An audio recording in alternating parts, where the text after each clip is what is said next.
We swear the oath.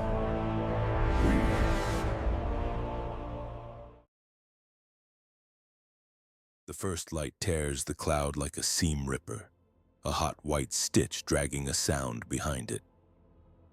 I shove Ria's head under my coat and cup her ear, and my teeth ping as if biting a rail. The street turns to glare. Glass fragments, wet stone, faces upturned and small. Sirens find one long note and hold it. The prayer chips on the stair rail clap together. Somewhere a kettle screams and never stops. In the minutes that follow, we lift and shuffle, hunched to the tunnels with the others, water tins banging shins, the air already biting. We move because the line moves. We move because we are frightened of standing still. A man with a lamp on a stick limps ahead of us. His light jumps, catches the soot bloom on the Habwall saints so they look freshly dragged from coal. Ria presses into me, ribs fluttering like a trapped bird, eat her small mouth hot against my side. I make my hand a roof over her, knuckles against her hair. The ground breathes, slow and wrong, and grit peels the inside of my nose. Keep this, I say, and fold our last clean cloth around her wrist. If we go dark, you put it in your teeth so you don't taste pipes. Understand? She nods against my coat. The motion tells me her jaw is clenched too tightly to talk. We pass under laundry that keeps trying to catch fire from the light, then gives up. The alley funnels us into the main stair. Someone thrusts a bundle into my chest. I think it is a child at first, but it is backworked leather full of tea leaves, still damp. I pass it on without looking. My hands don't want the smell. The stairwell is full of skin and cheap oil. At the landing, an old woman turns her hands palm up to show they are empty and harmless. Ian then clutches my sleeve when the floor remembers to shiver again. The sky is wrong when I see it between units, not open, not blue. It is lanes of light ripping between one nothing and another and falling things that seem slow until they aren't. The sound comes late, as if built somewhere else, trundled to us on rollers and tipped into the square. The slabs of the manufactorum show their ribs, the windows falling in crystal rains. I can feel the imprint of my first ration token in my pocket, years old, as if it is trying to become a new bone. We reach the tunnel mouth like the city's own mouth, bricked lips chipped back to wet stone. The lampman's flame collapses to a knot and then returns, flickering as the air sucks. People feed into the dark with the drugged steadiness of cattle, groaning when their shoulders snag, and the smell now is iron and solvents and the human sweet sour. I have never liked the tunnels. They are too low to lift your head and too broad to hold your fear inside your arms. But the surface is loud with light and wrong weather and the hungry sky. A child is crying behind us, the thin kind of crying that trembles the throat to read. Ria looks back. I shake my head, eyes on my back. We are a hook and a fish, I say. Words I don't remember learning, only using when the night freight barks. The lamp shows the first rungs into the cut, black with damp. My boots take the metal like they have to be convinced each time. The tunnel air yawns down my coat sleeves. Ria's fingers are a ring about my wrist. There are voices around us that pray as habit with the speed of work songs. There are others that do it like they are trying to remember how, and the light from the lamp squeezes past us to find the next face and the next. A man with a baby stands aside to let a woman through his eyes glance everywhere, emptying. Another line of light rolls across the clouds above the city mouth. We don't see it, but we feel it in our teeth and calves, a sizzle like fat in a pan, a pause like breath, then the push of noise through the ground, up through the rungs and into the bone meal of our shoes, throws us against the stone. I put my hand over Ria's ear again and taste rust. Dust comes like weather. We angle deeper. Someone stamps on my heel. I turn to curse and remember I am a man who needs something from strangers and bite my tongue. Ria's hand clutches tighter as if she is told by some old part of her that if she loosens, she will lose ownership of me. And the tunnel multiplies our sounds. Coughs give birth to more coughs, prayers wheel, and even the steam pipes add their name to it now, thudding as if hammered from outside. I keep my right shoulder against the wall. That is the rule I made in the mines when I was young enough to forget I had made it. Right shoulder to stone, hand tight. When the world loses its furniture, you need simple truths anywhere you find them. Our turn brings us to a maintenance sally with its door skinned off long ago. I remember it because of a chalked fish on the brick, weirdly jolly, tail broken by a scrape of boot. I slant us inside and others follow without asking. The floor is greasy with long use. A gang of pipitenders hunch already in there, arms around their own calves, and their eyes flick to us in a way as if they are counting resources too small to share. Breath, warmth, the way to look without promises. I crouch with my back to the wall and pull Ria into my lap. She is taller than last year and all brittle knees. She is not my daughter, she is the daughter of my sister who is dead 3 winters.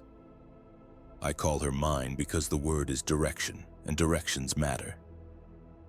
I can hear the bombardment talking through my ribs now, a conversation between the sky and the ground that we are eavesdropping on by mistake. Someone tries to hum a hymn, it catches in dust. An old man chews his sleeve and stares at his forearms where very fine black hairs are still uprising with the static. Another hit rolls closer. You can tell by the thickness. And this one shakes out a string of brick crumbs along the arch like salt from a bent paper packet. They gather on my tongue and I swallow them because that is what the body does. It makes inside of what will not keep outside. Is it ours? A voice asks. I cannot see the speaker. I do not know whether anything can be ours at this scale. The lamp blows and relights and the room becomes a lung. Pressure builds not as noise this time, but as a wide hand pressing into the tunnel to find the shape of our faces. My left ear squeals and pops. Ria's shoulders are up by her jaw. The light outside the sally is a color I have never seen the world choose before. It smears over everyone's skin the same wash, hiding and revealing them in turn. Someone vomits water into their own lap, and we do not move. A boy with a long scar down his cheek crawls to the doorway and peers into the main tunnel. They're running, he says, voice flat. They are running in both directions. That is the beginning of the real hurt. The next lash of skyfire does not fall on the manufactorum or the rail yard or the outer habs. It finds the ridge over our tunnel and slices it open. There is a sucking breath. The tunnel is a chest that breaks its ribs when it gasps. And the world has a chin and uses it. The roof shakes the dust from its little pockets and then drops the pockets themselves. Everything splits. The light comes down with pieces of other light trapped in it like insects in amber. The main tunnel avalanches into the sally. I am on my back with my legs not where I left them. I am under the door that no longer exists. Instone takes a breath and sits hard on my shins. Ria is not in my lap. She is a blur stuck to the world somewhere else. I shout her name and cannot hear myself. I taste my own mouth. Something is broken far away in my ankle, and it is busy persuading the rest of me to attach meaning to it. The dust is so sweet with ground insulation that breathing feels like chewing old bread. Then she is there, not where I asked, but there. A face streaked to gray, eyes the color of the lamp, making an O because the sound does not travel. Her hands empty, then clench. She tries to come to me, a beam still pretending to be a tree across seasons holds her off. I reach, my hand is too short. I gather the scattered pieces of who I am. Miner, brother, man who can heave a keg by himself couldn't, and push the door slab from my legs. And it moves as if the floor has butter on it and the butter is also stone. I take back my shins and my breath and crawl. The tunnel is not the tunnel anymore. It is a long trick with falling pieces, a throat clogged with its own voice. There are feet under rubble, toes showing blue through the dust. A hand repeatedly opens and shuts as if it is trying to describe something forgotten. Someone's pocket watch gurgles a new rhythm, then dies in the dust. I find the beam at Ria's belly and pry, and it flexes and laughs and does not move. She pushes with me and cries without sound. Her lips are gray. There is an old rag ratting against the wall, and I snag it, twist it into a rope I can wedge under the beam with my arm as lever. I push until clean white points appear at the edge of the world. The beam creaks, makes a decision. There is a slam, and it slams down further. Ria's breath stops the way a candle stops, quick and final. Her eyes become a belonging of the room fixed to a bolt head on the far wall. I put both palms to her chest and feel that there is no chest to push. I do not say anything. I am airlocked and filled and emptied again. The bombardment continues around my body as if it was never meant to stop for me. Others in the Sally come alive with slow usefulness then, not to help because there is nothing to help, but because they have learned in other collapses that if you move, you are alive, and if you are still, you are a thing to be put past. The pipemen take turns heaving the beam until there is space to pull her out. She arrives light, all the resisting parts refused. I unroll the cloth from her wrist that I told her to keep, and use it to cover her mouth that will not close. It is filthy. I cannot stop seeing the exact streak of soot on her lower lip. We make a room of bodies around the small body and do our best to fit. A main pipe above us splits at the joint, clangs, flutters, then gives, and a ribbon of scald edges out. It screams when it touches dust slab, makes a stink like boiled coins. We shift her further to the wall. The floor shunts under us as another cut of fire touches somewhere near. I brace for the series of after pushes, and they come obediently. Floor waves you can see traveling in the dust like breath through chest hair. A woman with one shoe cries, not like a person is accustomed to cry, but like a house does when the beams settle after a fire. She squats and presses her fingers to my forearm and tries to get me to drink. Even the tin cup knocks my tooth because the tooth will not get out of the way. The water tastes like shield oil. At some point, a group of young ones rolls out a tarp and starts bringing bodies to it in systematic ways, not looking at faces, looking at edges. The tarp grows its own shape as it fills, something that has weight and needs tending. When they reach for Ria, I hold up one hand without looking away from her, and they stop at once and then go away. The gesture feels like a kind of speaking I have never had to use before. The tunnel beyond our Sally is flattened to something that remembers being a tunnel once. The lamp finds air and shows that the ceiling is a bruise of rebar.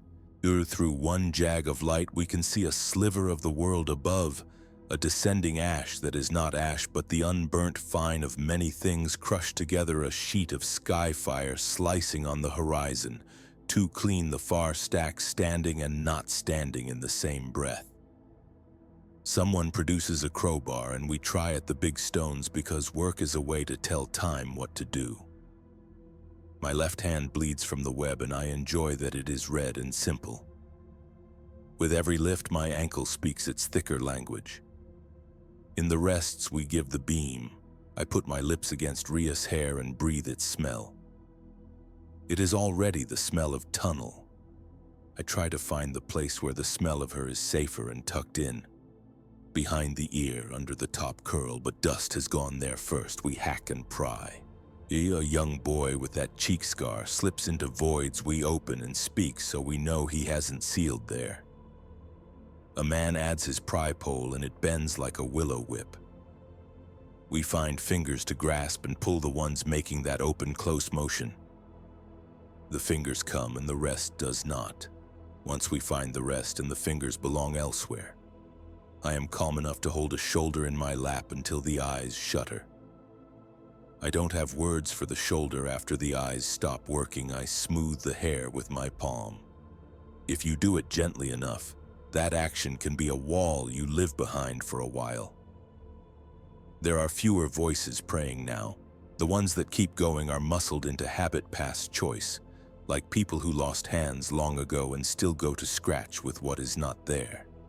A break in the rain of light gives us a moment of enormous silence, in a silence that makes everything else look like it was imagined by a person unacquainted with silence. In it, someone laughs once, and then the laugh becomes a cough and does not end. We give up the idea of the main tunnel and start dragging ourselves sideways along a maintenance crawl too narrow for two. The crawls are tight and iron-smelling, with bolts waiting as small teeth along the length of the legs. We slide Rhea along with us for a while on a strip of door panel. When we get to the first turn, the space refuses. Everyone looks at me over her. I look down at the cloth over her mouth, the bulge of her nose under it, and I know. I tuck the cloth. I press my forehead to hers, careful of the corners of the stone powder, and I say, because the word has been waiting in me with its arms already open, mine. Then I leave her there, not covered more than that, because I cannot make her into something else by covering her, and I would rather the tunnel see her as she is, so it knows what it has done. We move, that is all. The crawl is a canine run of old screws and frayed cable. It makes a humming inside my teeth from its own old current memory, as if gossiping with itself. The man with the crowbar wedges the panel aside, and we boil through into a pump room whose floor slants because the world has changed its idea of down. There is a bubble of air that tastes like rust and old soap. There is a window of industrial glass, one pane crazed, showing a slice of the outside. From here, the falling streaks look like rope pulled down from heaven, yanked hard. Each pull sends a response up through all the structures and muscles of the city. The city turns its face to each blow. It offers a different cheek. Does not tire of turning because it does not have a body to protect, only parts. We eat things that are bad ideas because they are food-shaped, and time passes when you hold food and chew. I cannot taste anything through the metal and dust. A man I know from the lift engines, Jarab, is here. He is famous in our hab block for once lifting a broken gear assembly with his shoulder because the jack gave, and not dropping it until someone slid the crib in. He touches the bent edge of the pump like it is a shoulder he can brace for. His mouth is missing blood when he smiles because he used it to pay for something already. We sit with our knees pressed because there is only one way to be. Another strike drags the building over us. The pump yelps like a dog kicked. Water begins to arrive through the hairline cracks, and it tastes cold and feels like the memory of snow, and then stops feeling like everything but wet. We bail with hands. We laugh because bailing with hands is older than this city, and laughing is a tool. It works until it doesn't. We argue about leaving by the glass when the time between strikes makes a kind of road outside. I do not speak. I hold my ankle away from my thoughts. The boy with the scar looks to me as if I am something older than I am. I look to the floor. The next chain of hits decides. The glass crazing finishes its drawing, and the piece comes down in organized surrender. Edges turned away somehow. The air takes the liberty to go out. We stumble into a courtyard that used to be surrounded by units and now is surrounded by teeth. The open is too open, and the bombardment paints the world in strips. Lit beyond, seeing then dark as pocket lint, then lit again. We have to move in the dark strips because that is how you do it when the light hurts the eyes and makes your skin try to flee, and if you are in the lit strips, the pieces coming down can see you, and they are not even aimers, they are just law. I gather what equal-bodied people we have into a line, old habit, mind face, and we practice a step that is also a fall, which is all that walking is right now. The courtyard paving heaves under us as if something is trying very hard to sit up underneath. In the lit strip, I can see floating glue flashes where the old posters have lifted from the administration wall. Faces that have peeled into long tongues. In the dark strip, it smells of cooked cable. Aria is not with us, and I keep not forgetting that. A tank of some kind, a storage cylinder, has rolled onto its side and is crying quietly from a single split. The leak smells sweet. We cross the runnel without stepping in it because the sweetness tells a story about not doing that. I hold Jarab's belt with my left hand and the boy's shirt scruff with my right as we move. Behind us, a woman hobbles wearing someone else's shoe on the wrong foot. The others string keep their hands on each other because the ground has stopped being responsible. Over our heads, the streaking points join and split like thought, then become rain. Hitting things makes them sound their names. Slate says slate when it breaks. Brass says it too in another accent. Something big tears and lies across the far lip of the yard like an animal come there to die with dignity. I keep my eyes down because the sky is impolite now. We find the hatch to the cisterns by luck. The boy's boot stubs a wheel, cursing it into existence. The wheel turns a little when I ask it nicely with two hands, and Jarab's cracked laugh. The hatch yawns like a tooth missing, and the stairs lead down into a wet cold that feels reasonable next to the sky's loud command. We go. The air smells like pennies and old meals. Water licks the lowest step, then takes it, then the next, and then pauses to extend its jurisdiction. We file along a narrow path that is not meant for men but for tools. The cistern room has ribs like a man's chest and holds a careful echo. We sit on a lip of walkway that doesn't promise not to break and share breath and cold and the thin mind of shock. Someone finds candles. They are too fragrant for this place, when we light them anyway. The little lights agree with our faces the way daylight would not. The bombardment becomes a bass feeling through stone, deep and regular now, like the long body of a loaded conveyor, and I let it place itself in me because I cannot stop it. I do not pray. I count. I set my fingers on the wet iron rail and tap left, then right, then left, like steps we took in the dark outside. I think of the cloth on Ria's mouth, and I hold my own mouth still so the thought does not fall out and break on the floor. The water rises one stair and holds. It moves in little significant gestures, pretending to be still to comfort us. Drops fall from the ribs and make a steady series of small choices. The boy puts his head on my shoulder. He smells like batteries. He is shaking in the way tired children shake, in a tremble that continues into sleep. I turn my hand palm up on the iron and let it gather condensate until it feels like holding something alive. Jarab hums a bar of nothing. The woman with the wrong shoe sleeps with her mouth wide for air and drools like a child, because the body does these things whether we approve or not. There is a ladder on the far wall leading to a slit in the stone. In the candlelight, it looks like a short line's promise. I think of going up and think of not, and hold in my head both ideas as if they are teeth that will never meet. The bombardment runs on. Sometimes the city shudders in a way that makes the candle flames stand up taller, indignant, and we flinch. Sometimes the shakes are nothing more than a thoughtful reply from a long way off. In between, we hear the trickles of the great machine of water, patient, unbothered by our presence even as it shares its space. When a section of far wall gives its powder in a sigh and collapses a little into the cistern, edging the water with new gray scum, we all look up. And then we all look down again. The water bears it, makes circles that glide outward and come back. I press my thumb into the iron until I can feel the skin gliding over bone. I realize I can hear again, a thin ribbon of sound that has forgotten the words for itself and keeps rubbing against my ear to find them.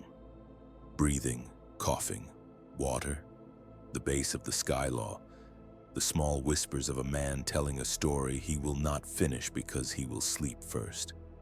When the next strike comes close enough to paste dust from the joints and hang it like curtains in the air, I do not stand. When the next quiet comes, I do not stand either. I hold the rail. I count. I keep the fingers moving in their lesson. I have this to do. The rest is the world deciding. A drip lands on the back of my thumb and makes its own small glory, bead upon skin, tremble, then slip to the rail and vanish into the line of wet that runs there, constant like work.